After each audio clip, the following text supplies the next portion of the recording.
The first thing when you're container gardening is, well, I guess there's many firsts. First you have to find the location where you want a container garden. And once you decide that, whether it's south, east, whether it's big, whether it's small, the important thing is you grow what is suited for that area. So then decide what you like. Do some research. Most things that say container, bush, that type of thing on the label is something that is suitable for container gardening. If you are going with a container, don't go and pick a national pickling cucumber that's going to trail halfway down the block. Get a small one. As I would start to talk to the last group about was tomatoes. This tomato pot, and you guys might not believe me, but if you happen to win it, you'll have to phone me at work and let me know if it came true for you. This pot, realistically, should give you about 400 cherry tomatoes in a season, if not more, if it is taken care of properly. The thing is, most people don't. They stick the plant in there, go out every day or two and give it a little shot of water, and at the end of the season they're going, oh, what a disappointment, what a waste of money. Why did I waste my time doing that? You've got to remember, when you're doing container gardening versus gardening, your plants in a garden have that whole area to draw food from, draw water from, moisture from. When you're doing container gardening, the only place that it can draw anything from is this little pot. So if you're not watering it enough or feeding it enough, it's not going to do anything. It's going to sit, just like this, or die. This pot should be watered on a day like this, at least twice a day. And they were asking me in the last session, how much water do you give them? Well, probably 4 or 5 of these twice a day. And they'll drink it. And if you give it 4 or 5 in the morning, and you come home after a 25, 30 degree day, don't be surprised if this plant is going, yeah, and dried out. The tomatoes are very heavy drinkers, very heavy feeders. Even though I've got slow release fertilizer mixed into this pot, in probably about 2 weeks, you should start supplementing it with a water soluble fertilizer as well. Because the slow release fertilizer is great, but it's not enough food for this plant. It will carry it through feeding, but it should be fertilized at least every 10 days to 2 weeks. And please don't go and give it like a 30-10-10 fertilizer, because you know what's going to happen. You're going to have this massive green plant, and there's not going to be any fruit on it. So fertilize it with something with a high middle number. Because that high middle number, fertilize, and you should do this for all your pots, not just tomatoes. All your pots, fertilize with a higher middle number. Because that middle number is what promotes a strong root, a strong stem, and fruit. Produces your peppers, your tomatoes, and everything. So if you give it a 30-10-10 fertilizer, you're going to get plants, like I say, this big, but you're not going to have any fruit. If you give it like a 15-30-15, at any one time, once this plant starts to bloom, you could have upward of 300-400 flower blossoms on it. If you're wondering what kind of tomato this one is a Trento, and this is a new one that I'm trying to store this year. It was an All-American Award winner last year, because I don't know if many of you had problems with that blight that hit Saskatchewan a couple of years ago. This one was bred strictly to be resistant to that blight. This is a tumbler. This is my old favorite, and that's what I've always grown up to now. And I'm on a pot this size, like I say, I should get about 400 to 500 tomatoes off of it. And would you put 2 tomato plants in a pot? In a pot this size, I always put 2 tomato plants. If you find you're getting a lot of massive blossoms, but no fruit, and you don't have bees or anything in your yard, just go out into your yard in the afternoon when they're blooming and go. They'll pollinate. So So you don't have to worry about going out there with the Q-tip from blossom to blossom. So is the tumbler then, is that the one that sort of tumbles over the Both side? do. They both do. Okay. This is a new one, and the reason I'm trying this one is all the write-ups and all the classes I've taken say this one is a cleaner tumbler and a more disease-resistant tumbler, but it does the same thing. And people do try and stake these. Whatever you do, don't stake them. Because what's going to happen is if you stake them, they're just going to snap the branches off because they get so heavy with fruit. So terrazzo, you said? Terenzo. Terenzo. T-E-R-E-N-Z-O. And I don't have the seeds for this year at early, but I know some of the greenhouses, some of the larger greenhouses in the city have been planting it. So, but they're both the same. They just say this is a neater tumbler. But you're going to find that probably partway through the season, you're going to have to take this pot and lift it up onto something like this high, because that is going to hang down so heavy with tomatoes that they're going to be laying on the ground and rotting. So you're going to have to prop it up by the end of the season. And what is called south? Is it like south? Well, I have mine south, but I've got mine in a very protected area. So, because my husband's a bricklayer, so what he did is he built me a big fancy brick barbecue and fireplace in the backyard. So I stick my tomato plants in that. And even though they get the south exposure, they're very protected from wind because they get so big and so heavy that if you get a really strong windy day, you're going to snap them. So you're going to have to see, so you can even put them on an east or west. You can, if it's out of the wind. That's really, really important. They won't do much on a north. They need some sun. But like I say, it's really important to feed them and feed them well and water them a lot. And I know people say, well, they don't have time. You know, it only takes you a couple minutes in the morning, because I know if you're container gardening on just a patio deck or something like that, I have over 50 pots, and I've got a big garden in the city, and I got flower beds and everything, and I water every morning before I go to work, and I water every night when I get home. So it doesn't take that long, and you'll find it so worth it if you keep them well watered and well fed. That's it for, you can with tomatoes. Some people say, well, we really don't like cherry tomatoes, we would rather have the full-size tomatoes. You can do full-size tomatoes in a pot. The only thing, watch what kind you buy. Does anyone here know the difference between indeterminate and determinate?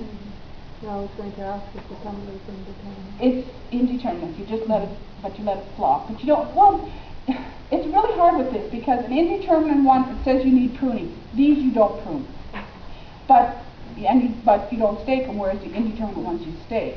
So if you want to do a full-size tomato in a pot, I would say, unless you want to go to the trouble of staking them, because an indeterminate tomato can grow like this high, but it needs to be staked, it needs to be pruned, whereas an indeterminate one doesn't need pruning, doesn't need staking, but I still put a tomato cage around mine. Yeah, but you can still get a full-size tomato in a pot if you don't like, but you don't only put one tomato in, don't put two, because they get substantially bigger.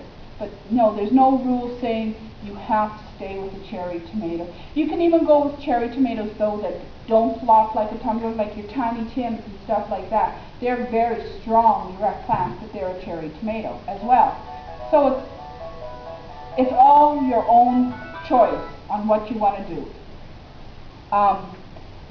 But we find that tomatoes are probably one of the most that people start on patios and decks. And I don't know why they do. It's just something that they want to start. So different kinds of tomatoes.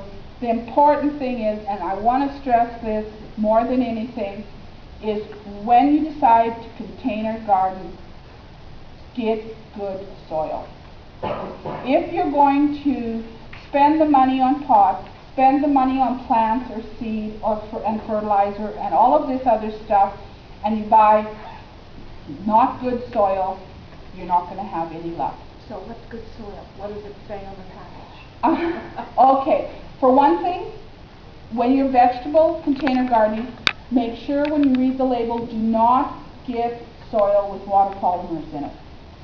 And what that is it's like a little piece of jelly that when you water, it absorbs moisture, and then as the soil dries out, it releases the moisture back into the soil. The one reason I said don't use it for vegetables is because it also has a chemical in it that they release into the soil. It's wonderful for flowers. Great for flowers, because that way it releases the water. You don't have to worry about it running out of water. Not so good for vegetables. So that is the one thing. You never ever use a soil for vegetables that has water polymers in it. Another thing is this soil here. Well, there's nothing planted in this one right now. If you look at it, it's light. When you go to buy a soil, feel it. If you pick up the bag and it's pliable, you can feel it through the bag. It's a pliable, soft soil. Get down. You go and there's another bag right beside it that is heavy and hard feeling. Don't, because even with your house plants, I'm sure you've all done it, that after 3 or 4 months of transplanting, if you just used a not really good soil, the soil's hard. The water, you water it, it kind of sits on the top and doesn't soak in. Get a good soil. And I don't know how much you do. You can get the small bags. This here is a Pro Mix soil, and you can get it in big bales, you can get it in small bags, and it has some nutrients in it. It has soil, it has vermiculite, it has perlite, it has everything in it you want.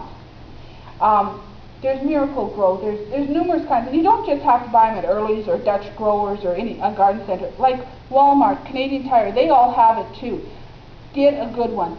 You may be spending, say, $5.99 a bag versus $2.99 a bag, but in the long run, the production that you get from the plant will save you a lot more money than that $2 or $3 in the initial soil.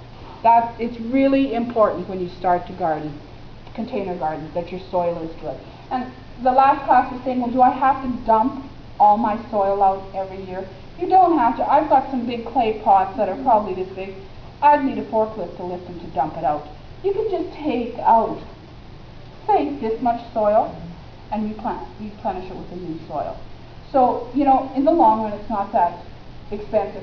If you have had, though, some type of a disease in your pot, whether it's a blight or a fungal disease or something, my suggestion would be get rid of the soil and start over.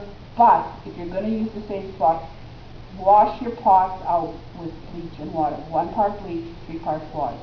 And even let it soak, or if you've had problems with insects, let it soak in that solution for a while in case there's eggs that have been laid in the cracks. Get rid of them, because otherwise they're going to come back and haunt you the next year. So, I was just wondering if you advise putting soil all the way down to the top, to the bottom of the pot, or putting fillers in? Depends on what kind of pot and how big. Like I have some pots at home that are probably this high and that big around. What I do is I take some old hanging baskets and I turn them upside down and put the pot in there. You still got lots of soil in, and especially if you have something like you want to seed carrots. Then the sides, because the pots are shaped like this in there, the sides have deeper soil. And then if you want to put something like Swiss chard in the middle, you don't need as much soil.